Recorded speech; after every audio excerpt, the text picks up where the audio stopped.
तो आपका एक बार दिल से स्वागत है। आज के इस वीडियो में मैं दिखाने जा रहा हूं बिहार के आशा कार्यकर्ताओं का न्यूज, जिसमें कि सभी आशा वर्कर गर्दनी बाग के पटना में फिर से 25,000 रुपए मानदेय को लेकर के हड़ताल पर उतर आई है और बहुत ही बड़ी तादाद में सभी आशा वर्कर वहां पे पहुंची है। तो सबसे पहले आप लोग को ये वाला धरना स्थल का वीडियो दिखाते हैं। हमारी मांग है कि 12 जुलाई से अनिश्चितकालीन हड़ताल पर हमारी आशा फैसिलिटेटर पूरे बिहार की अनिश्चितकालीन हड़ताल पर थी। 11 अगस्त को हमारे कार्यपालक निदेशक के साथ समझौता हुई और साथ ही साथ 12 को माननीय मुख्यमंत्री तेजस्वी जी के साथ वार्ता हुई। 9 सूत्री मांगों पर हमारी समझौता हुई और जिसमें था कि 1,000 पूर्व का और 1,500 समझौते के दौरान 2,500 रुपया मानदेय देंगे, लेकिन अभी तक सरकार के ही पेपर पर रह गई, वो अभी तक लागू नहीं हुई। इसी के लेकर के हमने 10 फरवरी को सभी जिला के जिला पदाधिकारी के समक्ष प्रदर्शन धरना के माध्यम से अपना मांग पत्र सौंपे और 16 फरवरी को हमने राष्ट्रव्यापी हड़ताल के माध्यम से हम सरकार को जगाने के काम की और आज 20 फरवरी को हमने सरकार को कहने आए हैं कि जो 9 सूत्री मांगों पर हमारी समझौता हुई थी उसे लागू करो, नहीं तो आने वाला दिन में चक्का जाम हो जाएगा। अस्पताल के ईट कबार करके आशा रखेंगी। चूँकि आशा 2005 से आई है, अभी तक सरकार ने लॉलीपॉप दिखा करके काम लेती है, इसलिए सरकार के साथ हम मानने वाले नहीं हैं।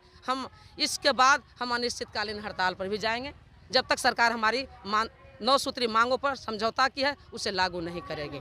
मेरा नाम सुधा सुमन, आशा की महामंत्री। मैं अरवल जिला से आई हूँ। इसमें 2005 से ही मेरी बहाली हुई है। और समस्या हो रही है कि शुरू में तो कुछ नहीं, लेकिन जब हम काम करना शुरू कर दिए उस समय से काम बढ़ते जा रहा है, बढ़ते बढ़ते यहाँ तक कि अन्य जो इनाम नहीं काम कर पाती है वो आशा से करवाई जाती है। देखिए मैडम, हम लोगों को 2005 से जो परेशानियों का सामना करना पड़ रहा है वो समझिए कि बहुत ही अधिक है और बहुत ही आशा का दयनीय स्थिति है, जो नहीं होना चाहिए था।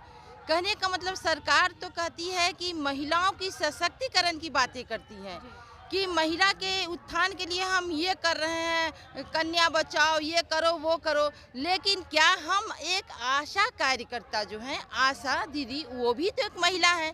तो सरकार को इस बात को समझना होगा कि महिलाओं को हम बिना मानदेय वेतन का जो कार्य करा रहे हैं तो उसके लिए उसे कुछ जो संविधान में लागू है कि न्यूनतम मजदूरी हमारा 26,000 रुपया होना चाहिए।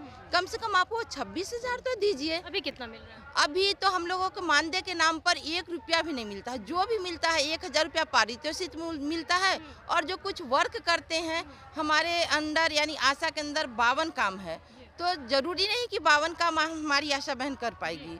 तो उसमें जो काम करेगी उसके एवज में उनको मिलेगा पैसा, तो ट्रिप्स में मिलता है, कोई मानदेय वेतन नहीं है।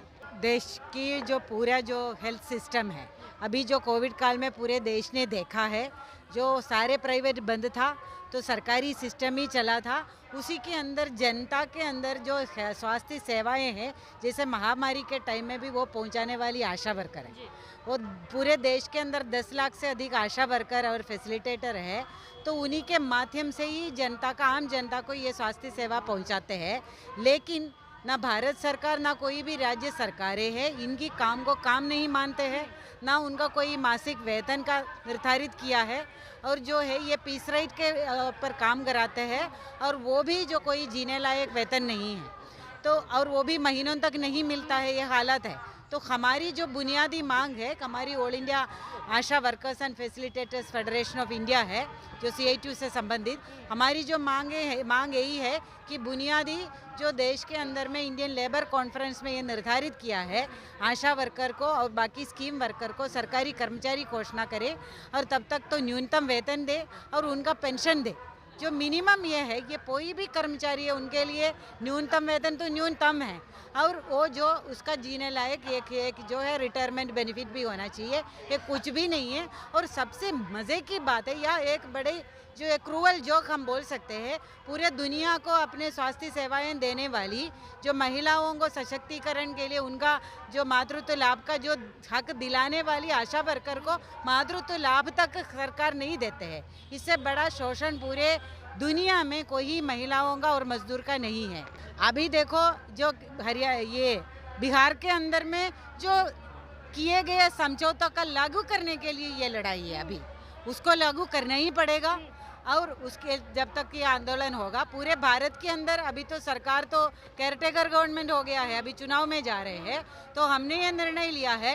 अभी तक हमें मेमो देते थे, हमें चार्जशीट इश्यू करते थे, हम सारे जो सांसदों को चार्जशीट इश्यू करेंगे। तो अभी आपने जो वीडियो देखा, वीडियो देख करके आई होप कि आपको हर एक चीज समझ में आ रहा होगा क्या क्या हुआ और आशा वर्करों का क्या क्या कहना है। जो 2500 रुपए मानदेय को लेकर के कंट्रोवर्सी चल रही थी, जो कि अभी तक लागू नहीं हुआ है, जिसको लेकर के आशा वर्कर बहुत ही परेशान है, बहुत ही नाराज है, जिसके वजह से सभी आशा वर्कर फिर से 25,000 रुपए मानदेय को लेकर के कौशल कुमार वर्मा के नेतृत्व में फिर से हड़ताल करने पर मजबूर हो गई है। अब देखते हैं आगे क्या होता है। कोई भी न्यू अपडेट आएगा मैं उस पर वीडियो बना दूंगा। तो आज की इस वीडियो में बस इतना ही, फिर मिलते हैं दूसरे वीडियो में। अगर आपको ये वीडियो अच्छा लगा तो वीडियो को लाइक करके चैनल को सब्सक्राइब कर लेना, और कमेंट बॉक्स में कोई भी सवाल हो तो आप पूछ सकते हैं। तो फिर मिलते हैं, तब तक के लिए बाय बाय।